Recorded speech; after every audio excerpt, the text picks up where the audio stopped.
my own version of lengua tang with creamy mushroom and garlic. Very soft po yan. Tara, tikman natin. Kain po tayo. Tikman natin. Masarap. Mapapakain na tayo ng kanin. Kain po.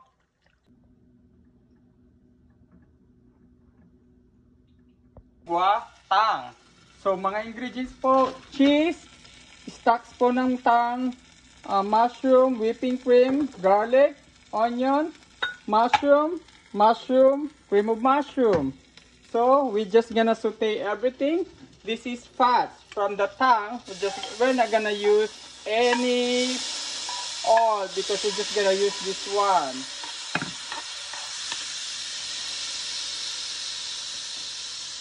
Then,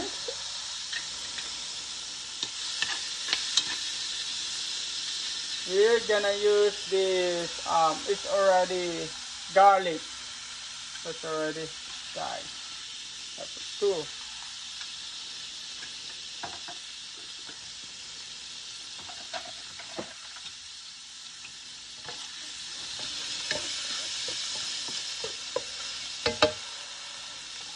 Just gonna use the onion.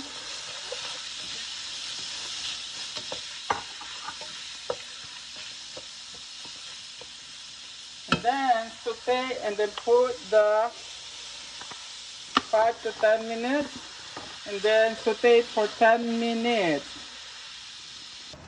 So after 15 minutes po, ito na po yung texture niya. At saka ready na po yung lengua. Napakulo ko na po yan ng 2 oras. So malambot na yan. At ilalagay na po natin ang mushroom soup. Ganun na natin lahat.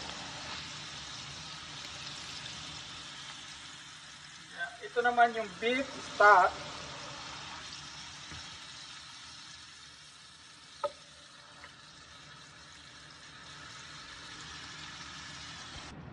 Okay, pag ganito po ang itsura niya, pwede nyo na pong ilagay yung heavy whipped cream po.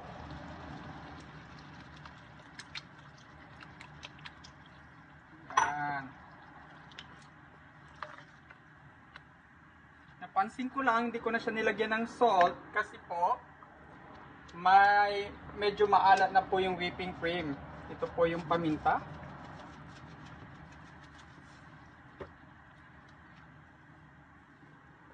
Then, medyo luto na po yung beef. So, ito na lang pang lulutuin natin and then, ilagay na po natin.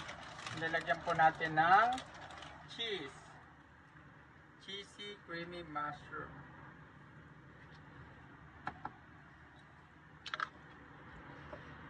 Yes. And, ilagay na po natin to.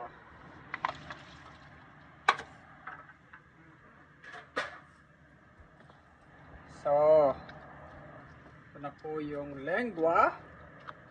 Cheesy lengua. See? Oh, ha?